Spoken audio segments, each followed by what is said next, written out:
Hi, this is Priya. Andhra News వార్తలకి స్వాగతం.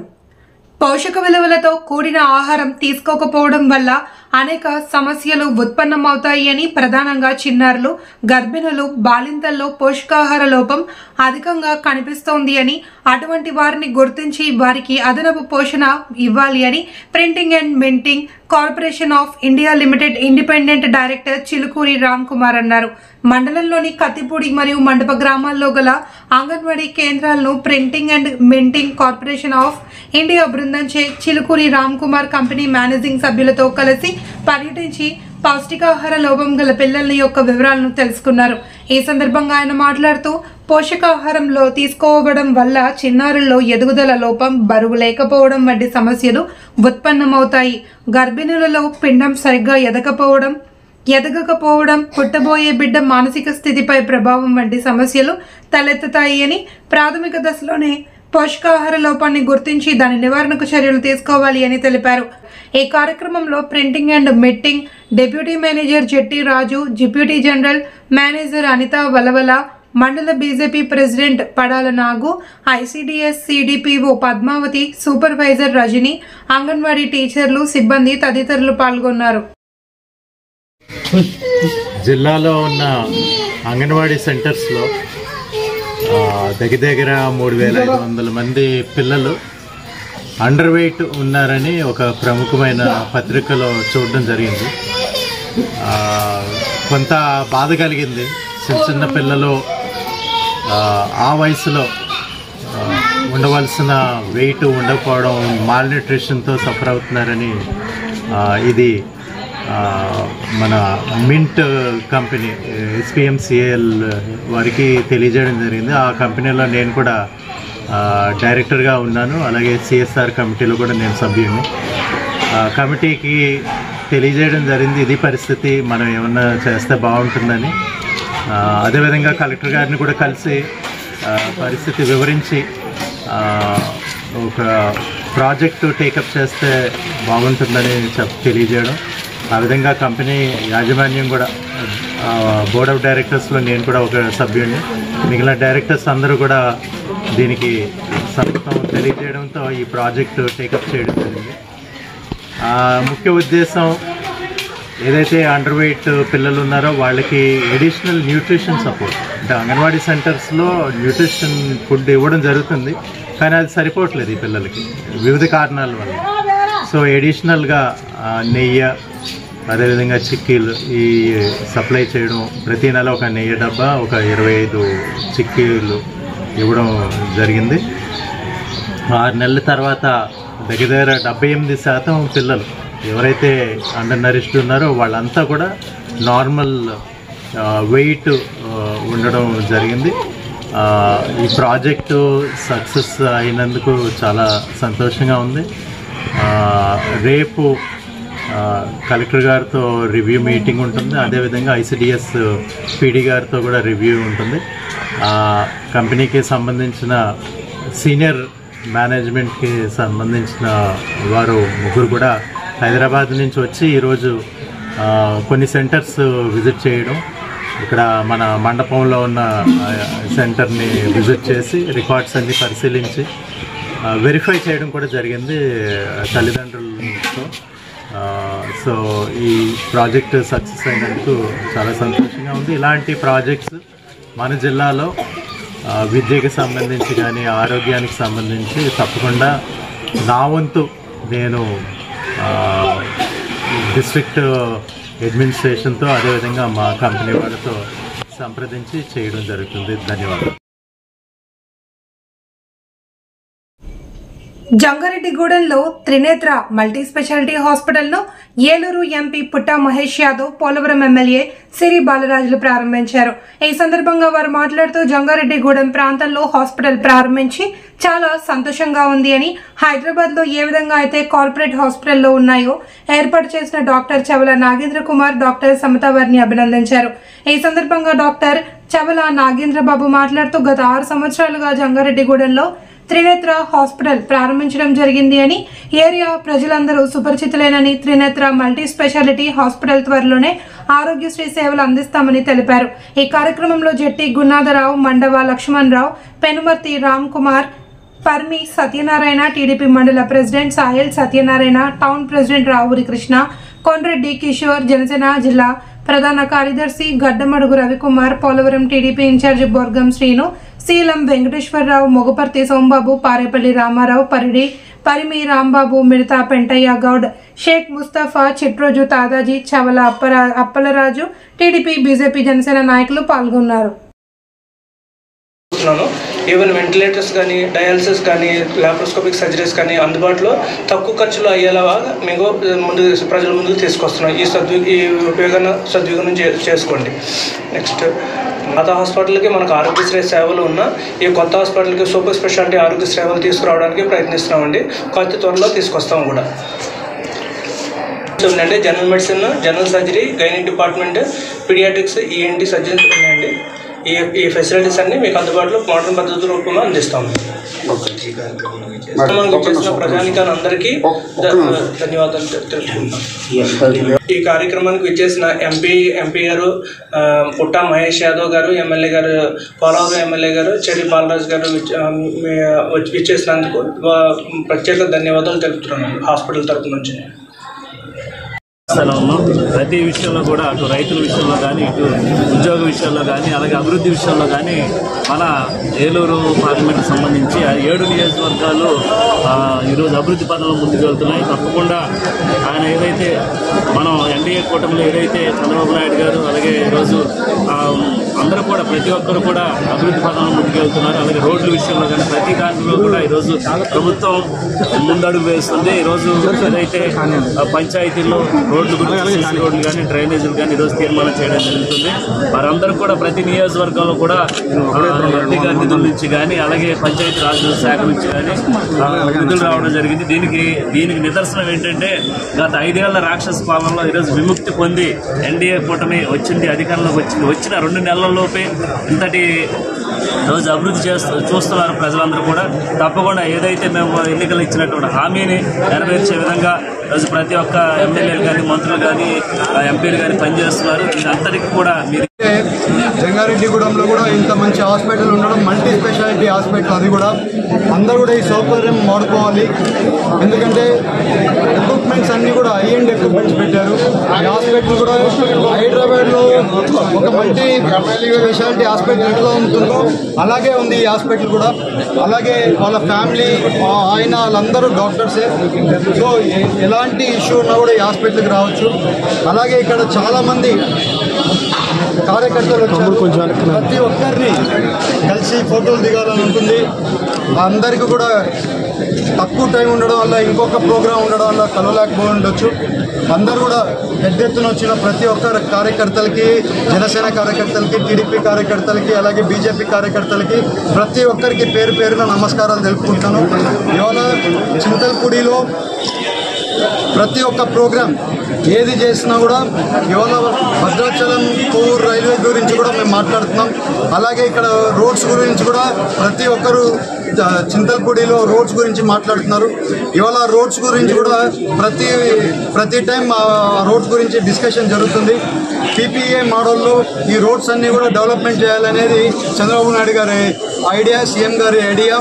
ఆ రకంగానే గవర్నమెంట్ వచ్చి 2.5 నెలలు అయింది కాబట్టి అంతా వర్కౌట్ చేస్తున్నారు. ఇవాళ గ్రామ సభలు పెట్టింది కూడా టోటల్గా గ్రామంలో అన్ని స్టేట్ వైజ్ ఎంత ఖర్చు వస్తుంది, రోడ్లైనా డ్రైనేజీలు చేయాలన్నా ప్రతి ఒక్కటి ఎంత ఖర్చు వస్తుందో ఒక స్టేట్కి ఒక ఎస్టిమేషన్ రావాలంటే ఇవన్నీ కూడా ఈ యాక్టివిటీలో తెలుస్తుంది. కాబట్టి యాక్టివిటీ మెయిన్గా పెట్టడం జరిగింది. ఇవాళ ఎలాంటిదైనా కానివ్వండి, డెవలప్మెంట్ యాక్టివిటీస్లో ఎన్డీఏ కూటమి ముందు ఉంటుంది. మన రాష్ట్రం ఎప్పుడు కూడా ముందు పోవాల్సి ఉంది. ఈ 5 ఏళ్లలో 20 ఏళ్ళు మన రాష్ట్రం వెనకాలకి వెళ్ళిపోయింది. ఇవాళ మనము చెప్పడం ఏంటంటే మన రాష్ట్రం కరెక్షన్ జరుగుతుంది. ఇవాళ కరెక్షన్ అంటే పాడైనవి అన్నీ కూడా ఇవాళ కరెక్షన్ చేసుకుంటూ ముందుకు పోవాల్సిన అవసరం ఎంతైనా ఉంది. ఆ రకంగా చాలా వరకు ప్రోగ్రామ్స్ ముందుకు చేసుకుంటూ వెళ్తున్నాం. ఇవాళ మీరు చూస్తే పెన్షన్లు అయినా కానీ ఆన్ టైంకి, శాలరీస్ అయినా ఆన్ టైంకి, ప్రతి ఒక్క ప్రాజెక్టుల మీద వర్కౌట్ చేస్తున్నారు. ప్రతి ఒక్కటి ఏది ఉన్నా కూడా ఆ ప్రాజెక్టులు ఏమేమి చేయాల్సి ఉందో ఇమ్మీడియట్గా టేకప్ చేస్తున్నారు. ఇవాళ పోలవరం ప్రాజెక్ట్ చూడండి, ఇమ్మీడియట్గా టేక్అవుట్ చేయడానికి ఇమ్మీడియట్గా వర్కౌట్ చేస్తాము. ఢిల్లీలో కూడా మన క్యాబినెట్లో అప్రూవల్ పెట్టడానికి కూడా క్లారిటీ ఇచ్చారు. ఆ క్లారిటీ వచ్చే క్యాబినెట్లో పోలవరం గురించి కూడా 12,500 కోట్లు క్లారిటీ ఇచ్చారు.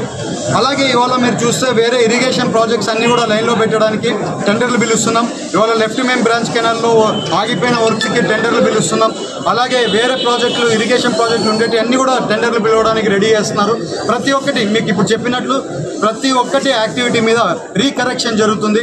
మీకు ఇప్పుడే చెప్పినట్లు ప్రెస్ మీట్లో కూడా లాస్ట్ టైం చెప్పాను, ఇండస్ట్రీస్ వాళ్ళు కూడా రావాలంటే భయపడే పరిస్థితిలో ఉన్నారు. ఎందుకంటే ఇవాళ ఇండస్ట్రీస్ వాళ్ళందరికీ కూడా చాలామంది వరకు ఇండస్ట్రీ వాళ్ళందరికీ కూడా బెదిరించి వాళ్ళని ఎక్కడెక్కడ ఇది చేసి వాళ్ళ ఫ్యాక్టరీలు కూడా రాయించుకునే పరిస్థితిలో ఉండింది వైఎస్ఆర్సీపీ గవర్నమెంట్లో. కొన్ని ఫ్యాక్టరీలు చూస్తే కొంతమందితో నేను ఫ్యాక్టరీలు పెట్టేటోళ్ళు ఎస్పెషలీ ఇక్కడ ఉండే గోదావరి జిల్లాలో ఉండే ఫ్యాక్టరీ వాళ్ళతో మాట్లాడుతున్నాను. ఎందుకంటే ఇక్కడికి వాళ్ళైతే ఈజీగా ఈ కల్చర్ తెలిసి ఉంటుంది కాబట్టి వాళ్ళతో మాట్లాడుతుంటే చాలామంది వరకు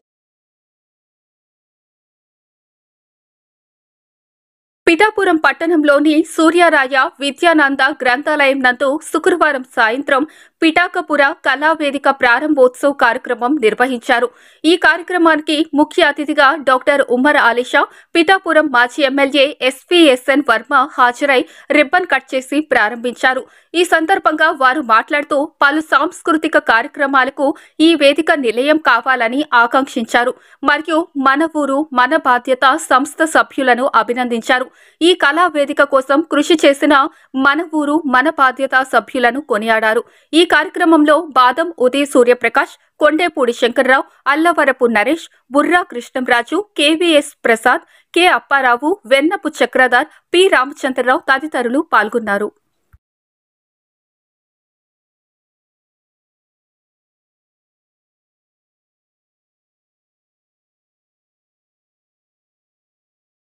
ఇక్కడ రాగానే ఈ ప్రాంగణానికి రాగానే నాకు గుర్తుకొచ్చేది నా బాల్యము. 1975 నుండి 1980 వరకు 5 సంవత్సరాల పాటు ఈ గ్రంథాలయానికి వచ్చి ప్రతిరోజు గ్రంథ పఠనం చేయటం అనేటువంటిది ఒక అలవాటుగా ఉండేది. ఏ ఒక్క రోజు కూడా మానకుండా తప్పనిసరిగా వచ్చి పుస్తకాలు చదవటం, అనేక మంది పెద్దల యొక్క జీవిత చరిత్రలు పుస్తకాల రూపంలో ఇక్కడ మన ఈ లైబ్రరీలో ఉన్నాయి. ఎంతో మంచి విలువైనటువంటి పుస్తకాలు. ఆ పుస్తకాలు చదవడం, ఒక స్ఫూర్తి పొందటం అనేటువంటిది ఈ గ్రంథాలయం నుండి నేను నేర్చుకోవడం జరిగింది. మరి ఈ రోజుల్లో చూసినట్లయితే పిల్లలు గ్రంథాలయాలు మర్చిపోయారు, పుస్తక పఠనం మర్చిపోయారు. కేవలం ఇంటర్నెట్, దాంట్లో ఉండే ఇన్ఫర్మేషను అదొక్కటే. ఆటపాటలు పూర్తిగా మర్చిపోయారు. కేవలం ఆ యొక్క ఇంటర్నెట్లో ఏ ఇన్ఫర్మేషన్ అయితే వస్తుందో దాన్నే ప్రాతిపదికగా తీసుకొని ముందుకు వెళ్తున్నారు. అదేవిధంగా ఆర్టిఫిషియల్ ఇంటెలిజెన్సీ అంటే కృత్రిమ మేధాసు అటువంటిది ఏర్పడి అది మనకు అనేక రకాలైనటువంటి విషయాలపైన అవగాహన కలిగిస్తుంది. టెక్నాలజీ పరంగా ఎంతో అభివృద్ధి సాధిస్తున్నాం. ఆ సాధిస్తున్నటువంటి తరుణంలో మనం పుస్తక పఠనం ఉన్నట్లయితే మన మేధాశక్తి వికసిస్తుంది. తద్వారా మనకి ఆ యొక్క విశ్లేషణ ఏ విధంగా ఏది చదవాలి, ఏది ముందుకు వెళ్ళాలి, ఏది జీవితం యొక్క పరమార్థాన్ని తెలుసుకోవడానికి కానీ జీవితం యొక్క భవిష్యత్తును నిర్మాణం చేసుకోవడానికి పుస్తక పఠనం అనేటువంటిది మొట్టమొదటి పునాది. ఆ పునాది గట్టిగా ఉంటే ఎన్ని అంతస్తులైనా సౌధాన్ని నిర్మించుకోవడానికి అవకాశం కలుగుతుంది. మరి ఈ విధంగా ఈనాడు సమాజంలో ఏర్పడినట్టు అలంకరించింది. మరి పిఠాపురం మహారాజా వారు ఎన్నో నిర్మాణాలు చేశారు. పిఠాపురంలో వారు చేయనిటువంటి నిర్మాణం ఏది పిఠాపురంలో లేదు. అన్నీ వారు ఆ కాలంలో చేశారు. ఈ విధంగా పిఠాపురం ఒక పెద్ద మహోన్నతమైనటువంటి అతి పురాతనమైనటువంటి పీఠికాపురం పట్టణం ఈ రోజున ఎంతో ఉన్నతి సాధిస్తుంది. మరి ఈ విధంగా మనం పిఠాపురంలో పుట్టి మనం పిఠాపురాన్ని అందరూ గౌరవించేటువంటి విషయంగా మనం అందరం కూడా ఎంతోమంది మేధావంతులు, మేధాశక్తి కలిగినటువంటి మేధావులు అందరూ కూడా ఎంతోమంది పిఠాపురం నుండి బయటకు వచ్చారు. మరి అటువంటి పిఠాపురంలో ఈ యొక్క గ్రంథాలయం స్ఫూర్తి ద్వారా నేను కూడా ఈ యొక్క గ్రంథాలయం నుండి ఎన్నో గ్రంథాలు ఇక్కడ చదవటం జరిగింది 5 సంవత్సరాల పని. కనుక ఇటువంటి అవకాశం నాకు కల్పించినందుకు సూర్యరాయ గ్రంథాలయం కమిటీ వారికి, శంకర్రావు గారికి, మన ఊరు మన బాధ్యత కార్యవర్గం వారికి అందరికీ పేరు పేరున నా యొక్క ప్రత్యేక శుభాశీస్సులు తెలియజేస్తూ సర్వే జన సుఖినో భవంతు. పుట్టినూరు జ్ఞాపకం వస్తే ఆ ఊరికి ఏదన్నా చేయాలన్న తపన వస్తుంది. అది ప్రతి ఒక్కరికి ఉండాలి. ఇక్కడ చదువుకున్న వాళ్ళు కానీ, బయట ఉద్యోగాలు చేసుకునే వాళ్ళు కానీ, ఎవరి స్థాయిలో వాళ్ళు. మా ఊరు పల్లెటూరులో ఏమంటారు పెద్దలందరూ కూర్చుని, రే మన సుబ్బారావు గారు అబ్బాయి మనవాడు అమెరికాలో ఉన్నాడు రా. ఎప్పుడు వెళ్ళాడురా? చర్చవద్దు. ఎప్పుడు కూడా మూలాలు మర్చిపోకూడదు. మన గ్రామంలో పుట్టాక, మన గ్రామంలో పుట్టిన తర్వాత ఆ గ్రామం మనకు అన్నీ ఇస్తేనే మనం బయటికి వెళ్ళి 4 రూపాయలు సంపాదించగలుగుతున్నాం, ఒక పొజిషన్లో ఉండడానికి కారణం ఆ గ్రామంలో అన్నీ ఇచ్చింది ఆ గ్రామం మనకి. అటువంటి మన ఊరిని కానీ, మన పిఠాపురాన్ని కానీ, అలాగే మన మిత్రులు కానీ, మన వాళ్ళని కానీ, మన వాళ్ళంటే ఇక్కడ కులం తీసుకురాకూడదు. మన అంటే గ్రామం, మన పిఠాపురం అంటే టోటల్ నియోజకవర్గం. ఆ యొక్క భావం కడుపులో ఉంటే, ఆ భావం నాకు ఉంది కాబట్టి 2007 నుంచి నేను అంటే ఒక రైతు యొక్క బాధ నాకు ఆ వేళ గుండెల్లో కూర్చున్నాను. అప్పుడు మన బాధ్యత, మనం ఇక్కడ మన ఊరు మన బాధ్యత చెప్తాం. మన ఊరు మన బాధ్యత, మన పిఠాపురం మన బాధ్యత. ఈ ప్రాజెక్ట్ రైతుకి కావాలి. ఆ ఫోన్ నేను ఎత్తకపోతే ఏదైనా చేసిన కూడా చనిపోను కూడా అని చేత ఆ ప్రాజెక్ట్ తీసుకొచ్చి. ఎందుకన్నా అంటే 5 ఏళ్ళు నాకు ప్రజలు ఇవ్వడం, ఆ ప్రాజెక్ట్ తీసుకొచ్చాం. ఏలేరు స్లూయిస్లు కట్టాం. కాకినాడ జిల్లా రౌతలపూడి మండలం రౌతలపూడిలో ఎస్సీ వర్గాలు ఎస్సీ ఎస్టీ వర్గీకరణ వద్దు, ఐక్యత ముద్దు అనే నినాదంతో బంద్ను చేపట్టడం జరిగింది. అన్నదమ్ముల వలె కలిసి ఉంటే ఎస్సీ ఎస్టీల మధ్య ఉపకులాల పేరుతో వర్గీకరణ చేపట్టడం సమంజసం కాదని సుప్రీంకోర్టు తీర్పుపై అసహనం వ్యక్తం చేయడం జరిగింది. ఈ తీర్పుపై సుప్రీంకోర్టు మరియు మోడీ ప్రభుత్వం పునరాలోచన చేయాలని, లేదంటే ఈ వర్గీకరణపై పోరాటం ఆపేదే లేదని ఈ సందర్భంగా మాట్లాడటం జరిగింది. ఈ కార్యక్రమంలో అధిక సంఖ్యలో ఎస్సీ వర్గాల నాయకులు, ఎస్సీ వర్గ మండల కమిటీ సభ్యులు పాల్గొనడం జరిగింది. బంద్ సమయంలో ఎటువంటి అవాంఛనీయ సంఘటనలు జరగకుండా రౌతలపూడి ఎస్ఐ వెంకటేశ్వరరావు భద్రతా కట్టుదిట్టం చేయడం జరిగింది.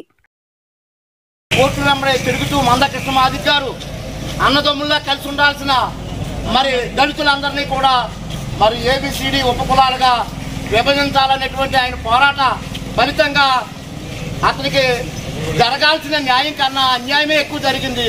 ఎందుకంటే మనం ఇచ్చినటువంటి ఈ నెల ఆగస్టు 1వ తారీఖున ఇచ్చిన సుప్రీంకోర్టు తీర్పులో 500 పేజీలు మరి తీర్పునిస్తే దాంట్లో లోపలికి వెళ్ళి కొలిది కూడా మందకృష్ణ గారికి చెంప చెల్లుమన్నట్టుగా మరి ఆ తీర్పు ఉంది. ఎందుకంటే ఏదో సాధించానని అనుకున్నాడు ఎవరో మందకృష్ణ గారు. అయ్యా మీకు మోడీ గారు ఉండొచ్చు, లేదనుకుంటే మీ కిషన్ రెడ్డి ఉండొచ్చు, లేదంటే ఇతర పార్టీ నాయకులు ఉండొచ్చు. మీకు మాకైతే డాక్టర్ బిఆర్ అంబేద్కర్ గారు ఉన్నారు. ఆయన పాత తూడు నుంచి పుట్టినటువంటి మాలలమయ్యా మేము. నువ్వెవడవే, ఏం చేయగలవు? కలిసి ఉన్న అన్నదమ్ములు విడదీయడం అని యొక్క గౌరవ మరి ఉద్యోగము. కాబట్టి ఏ సుప్రీంకోర్టు తీర్పిచ్చినా అది పార్లమెంట్లో చర్చ జరగాలి, అంతకన్నా ముందు జనగణన జరగాలి, దాన్నేమో మరి రాష్ట్రపతి ఆమోదించాలి. ఎంత పని ఉంది. 59 ఉపకులాల్లో ఏ కులం ఎంతమంది ఉందో కూడా జనగణన లేకుండా నువ్వు ఎలా తీర్పునిస్తావు? అయ్యా డివై చంద్రచూడ్ గారు, మీరు ప్రధానమంత్రిగా ఉండి ఏదో డబ్బులకి కక్కుతుపడో లేకపోతే మీ పదవులు కక్కుతుపడో మిమ్మల్ని ఏదో బెదిరిస్తేనో భయపడిపోయి తప్పుడు తీర్పును ఇవ్వాల్సిన లేదు. ఎందుకంటే మాలలు మరి పిల్లులు కాదు, పులులు సింహాలుగా తిరగబడి ఈరోజు మీ తీర్పుని ఎదిరిస్తూ ఇవాళ భారతదేశం యావత్తు కూడా భారత్ బంద్ను మరి మేము చేస్తూ నిరసిస్తా ఉన్నాము. కాబట్టి ఎప్పటికీ జరగలేదు. మీరు ఇంకా చేయాలనుకుంటే చాలా అభివృద్ధి ఉంది. భారతదేశంలో ఎన్నో కులాలు ఇంకా వెనకబడి ఉన్నాయి. భారతదేశంలో ఎంతో అభివృద్ధి జరగాల్సి ఉంది. దానిపై మీ యొక్క చదువు సంస్కారాన్ని దానిపై దృష్టి కేంద్రీకరించమని చెప్తా ఉన్నాం. అంతేగాని స్వాతంత్ర దినోత్సవాన్ని పురస్కరించుకొని కాకినాడ డిపిఆర్ఓ కార్యాలయంలో పౌర సంబంధాల శాఖ డిప్యూటీ డైరెక్టర్ నాగార్జున తమ అధికారులు సిబ్బందితో కలిసి జాతీయ జెండాను ఎగరవేశారు.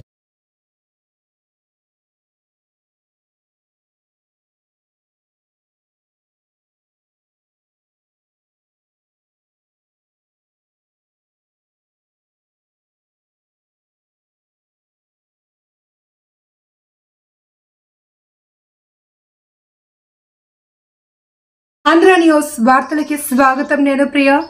అంబేద్కర్ కోనసీమ జిల్లా కొత్తపేట నియోజకవర్గం రావులపాలెంలో ఇసుక స్టాక్ పాయింట్ల దగ్గర అక్రమ వసూలు చేస్తున్నారు అని కొత్తపేట వైసీపీ నియోజకవర్గ ఇన్ఛార్జ్ చెర్ల జగ్గిరెడ్డి ఆరోపించారు.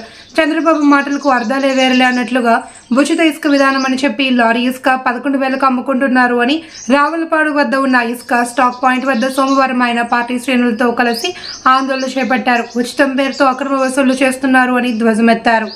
ముందు వచ్చిన వారికి ముందుగా ఇసుక ఎగుమతి చేయాలి అని కలెక్టర్ ఆదేశాలు ఉన్న టీడీపీ నాయకులు చెప్పిన వారికే ఎగుమతులు జరుగుతున్నాయి అని, సామాన్యులకు వైసీపీ సానుభూతి పరులకు ఇసుక అందడం లేదన్నారు. గోదావరి వరదలు వర్షాకాలాన్ని దృష్టిలో పెట్టుకుని గత ప్రభుత్వం నిల్వ చేసిన ఇసుకను స్థానిక ఎమ్మెల్యే బండారు సత్యానందరావు వర్గీయులు దోచుకుంటున్నారని, గతంలో ఈ నిల్వల వద్ద చంద్రబాబు స్థానిక ఎమ్మెల్యే సత్యానందరావు సెల్ఫీలు తీసుకుని అక్రమాలు జరిగాయని ఆరోపించారు. ఈ సందర్భంగా వైసీపీకి చెందిన ఒక లారీ డ్రైవర్ను పోలీసులు కొట్టారని చెప్పడంతో జగ్గిరెడ్డి పోలీసులను నిలదీశారు. ఈ సమయంలో టీడీపీ వైసీపీ శ్రేణుల మధ్య వాగ్వాదం జరిగింది. పోలీసులు టీడీపీ నాయకులు ఈ వైఖరి మార్చుకోవాలి అని, లేని పక్షంలో ఇక్కడ రిలే దీక్షలు చేసి ఉచిత ఇసుక సక్రమంగా అందేలా పోరాటం చేస్తాము అని జగ్గిరెడ్డి హెచ్చరించారు.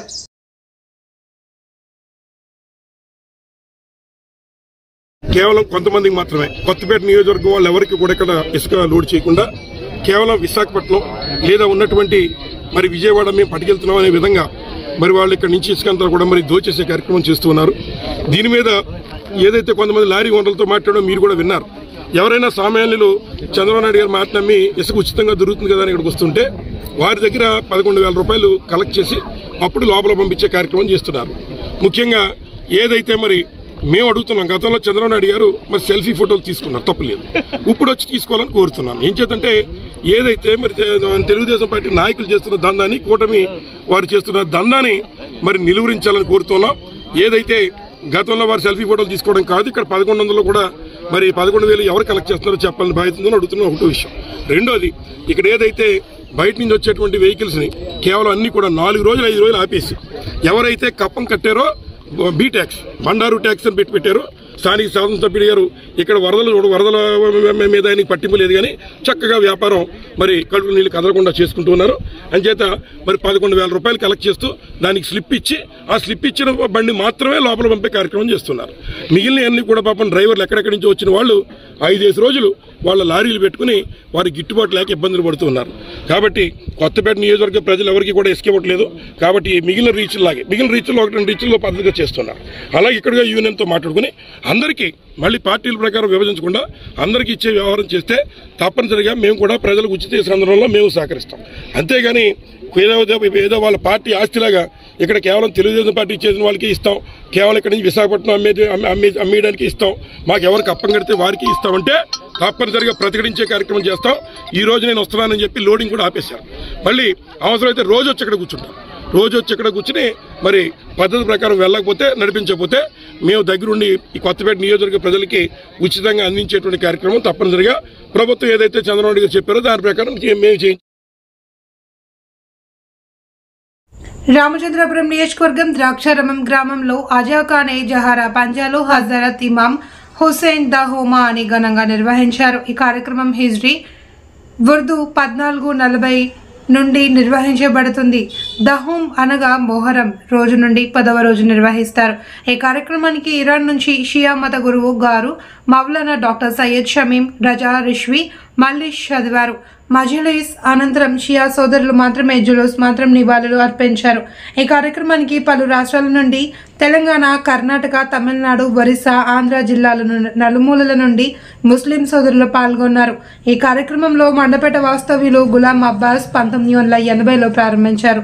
తదనంతరం వారి కుటుంబ సభ్యులు వారిస్ హుసైన్ నిర్వహిస్తున్నారు. ఈ కార్యక్రమం ద్రాక్షారంలో మాత్రమే జరుగుతుంది. ఈ కార్యక్రమానికి నలుమూలల నుండి వచ్చిన రాజకీయ నాయకులకు, ప్రముఖులకు, ముస్లిం సోదరులకు మరియు కార్యక్రమం శాంతియుతంగా జరగడానికి సహకరించి బందోబస్తుకి వచ్చిన పోలీస్ వారికి, ఎస్ఐ, ద్రాక్షారామంలో సహాయంగా నిలబడ్డ ప్రతి ఒక్క ముస్లిం సోదరులకు, ముఖ్యంగా ద్రాక్షారామ ముస్లిం పొలిటికల్ లీడర్స్ మరియు షియా యువతకు వారిస్ హుస్సేన్ ప్రత్యేకంగా ధన్యవాదాలు తెలిపారు.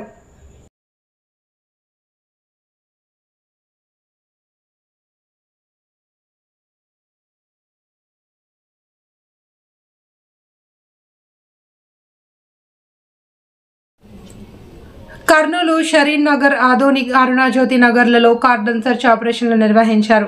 ఈ దాడులలో మొత్తం ఎలాంటి ధ్రువపత్రాలు లేని 22 ద్విచక్ర వాహనాలు, 1 ఆటో స్వాధీనం. రౌడీ షీటర్లు, అనుమానిత ప్రాంతాలు, అనుమానాస్పద వ్యక్తుల ఇళ్లలో విస్తృతంగా దాడులు. కర్నూలు జిల్లా ఎస్పీ శ్రీ బిందు మాధవ్ ఐపీఎస్ వారి ఆదేశాల మేరకు శాంతి భద్రతల పరిరక్షణకే లక్ష్యంగా జిల్లా పోలీసులు ప్రత్యేకంగా దృష్టి సారించారు. నేరరహిత జిల్లాగా తీర్చిదిద్దాలి అనే లక్ష్యంతో ఆదోని, కర్నూలు సబ్ డివిజన్ పోలీసులుగా బృందాలుగా ఏర్పడి ఆదివారం తెల్లవారుజామున కార్డన్ సెర్చ్ దాడులు నిర్వహించారు. కర్నూలు డీఎస్పీ విజయశేఖర్ ఆధ్వర్యంలో కర్నూలు 4వ పట్టణ పోలీస్ స్టేషన్ పరిధిలోని సరీన్ నగర్లో కార్డన్ సెర్చ్ ఆపరేషన్ నిర్వహించారు. ఈ దాడులలో ఎలాంటి ధ్రువపత్రాలు లేని 19 ద్విచక్ర వాహనాలు, 1 ఆటో స్వాధీనం చేసుకున్నారు. ఏఆర్ డీఎస్పీ శ్రీనివాసరావు, కర్నూలు 4వ పట్టణ CI Shankaraiah, Kurnool rural CI Kiran Kumar Reddy, Kodumur CI Manzuruddin, SEB పోలీసులు, ఆర్ఐలు సోమశేఖర్ నాయక్, జావేద్, ఎస్ఐఆర్, ఎస్ఐలు మరియు 100 మంది పోలీసులు పాల్గొన్నారు.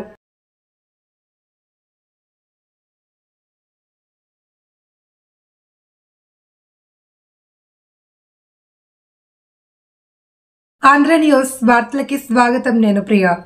అనంతపురం రూరల్ డెవలప్మెంట్ సంస్థ మహిళా విభాగ పర్యవేక్షణ అధికారి విశాల ఫెరారు ఆదేశాలతో కర్నూలు జిల్లా మంత్రాలయం నియోజకవర్గంలో కోసిగి, కైతాలం, మంత్రాలయం మండలాల్లో ఉన్న కొన్ని పాఠశాలల్లో నుండి బాలికల రూరల్ గర్ల్స్ అథ్లెటిక్స్ పోటీలు జంపాపురం గ్రామం ప్రాథమిక పాఠశాల ప్రాంగణంలోని Kosigi area team leader Krishnaiah ఏర్పాటు చేశారు. ఈ కార్యక్రమానికి ముఖ్య అతిథులుగా ఆదోని రీజనల్ డైరెక్టర్ పార్వతి మరియు అనంతపురం నుండి kabaddi coach Harish Kumar, cricket coach Rafi హాజరయ్యారు. ముందుగా వీరందరూ కలిసి ఆట పోటీలకు సంబంధించిన రిబ్బన్ కటింగ్ చేశారు. మొదటి పరుగు పందాలు 60 మీటర్లు, 100 మీటర్లు, 200 మీటర్లు పరుగులు, రెండవది షార్ట్ పుట్, మూడవది లాంగ్ జంప్ పోటీలు ప్రారంభించారు. ఈ ఆట పోటీల్లో పాల్గొన్నందుకు 134 మంది బాలికలు పాల్గొనడం జరిగింది. ఈ పోటీల్లో గెలిచిన బాలికలకు ఆర్డిటి సంస్థ సిబ్బంది మెడళ్లను అందించింది. మంత్రాలయ నియోజకవర్గం కోసిగి మండల పరిధిలో ఉన్నటువంటి జంపాపురం గ్రామంలో స్కూలు ప్రాంగణంలో మనం ఉన్నాం. ప్రస్తుతానికి ఆర్డిటి యొక్క సంస్థ మరి క్రీడాకారులు, మహిళా క్రీడాకారుల ఉద్దేశంతో మరి ఈరోజు నిర్వహించడం జరిగింది. గత సంవత్సరము ఇదే నెలలోనే నిర్వహించినట్లు మనకు తెలుస్తుంది. అప్పుడున్నటువంటి రీజనల్ డైరెక్టర్ గారు రామేశ్వర్ గారు ఉండేవారు, వారి ఆధ్వర్యంలో జరిగింది. ఇప్పుడు నూతనంగా వచ్చినటువంటి ఆదోని రీజనల్ డైరెక్టర్ సరస్వతి గారు వచ్చారు. అయితే మొట్టమొదటిసారిగా మరి ఈ కోసిగి ఏరియాలో మరి ఈ యొక్క క్రీడలు జరగడము ఆమె స్థానంలో అని చెప్పుకోవచ్చు. అయితే ఈ విషయాన్ని, ఈ క్రీడలు ఏ ఉద్దేశం జరుగుతాయి, ఎక్కడి నుండి ఎక్కడి వరకు మరి పరుగు పందాల్లో ఈ క్రీడల్లో విన్నర్లు అయినటువంటి విద్యార్థులను ఏ స్థాయికి తీసుకెళ్తారనే అంశాన్ని సరస్వతి గారితో మనం అడిగి తెలుసుకుందాం.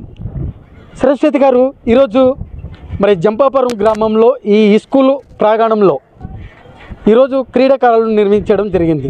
మరి అయితే మహిళా క్రీడాకారులకు మాత్రమే అవకాశం ఉన్నట్లు ఈరోజు మహిళలు అంటే ఆడపిల్లలే ఈరోజు క్రీడలు పాల్గొనడం జరిగింది. మరి దీంట్లో ఎందుకు ఆడపిల్లలకు మాత్రమే మీరు ఉంచడం జరిగింది? నమస్తే అండి. ముఖ్యంగా సంస్థ యొక్క ముఖ్యమైన ఉద్దేశం ఏమంటే జెండర్ ఈక్వాలిటీ, అంటే లింగ సమానత్వం అనేది తీసుకురావాలా. పురుషులతో పాటు మహిళలు కూడా అన్ని రంగాల్లోనూ ఉండాలా. అదేవిధంగా అబ్బాయిలతో పాటు అమ్మాయిలు కూడా అన్ని రంగాల్లోనూ రాణించాలా. మరీ ముఖ్యంగా గ్రామీణ ప్రాంతాల్లో ఉండే ఆడపిల్లలకు చాలా తక్కువ అవకాశాలు ఉంటాయి. అంటే ఈ అవకాశాలు తక్కువ ఉన్నందువల్ల సంస్థ ఏం ఆలోచన చేసిందంటే మనం కూడా అవకాశాలు కల్పిస్తే అమ్మాయిల్లో క్రీడా నైపుణ్యాన్ని వెలికి తీయచ్చు. వీళ్ళలో కూడా నైపుణ్యాన్ని వెలికి తీయడం వల్ల వీళ్ళు ఇప్పుడు హై స్కూల్ స్థాయి, నెక్స్ట్ వచ్చేసి అనంతపురం స్థాయిలో కూడా వీళ్ళు పాల్గొంటారు. అక్కడ మొత్తం ఆంధ్రప్రదేశ్, తెలంగాణ 2 రాష్ట్రాలకు సంబంధించిన అమ్మాయిలు కూడా పాల్గొంటారు. ఇక్కడ ఒక 8 మంది దీంట్లో విన్ అయిన తర్వాత అక్కడ అనంతపురం స్థాయిలో ఆడేదానికి అవకాశం ఉంది. ఇప్పుడు 100 కిలో 200 రిలే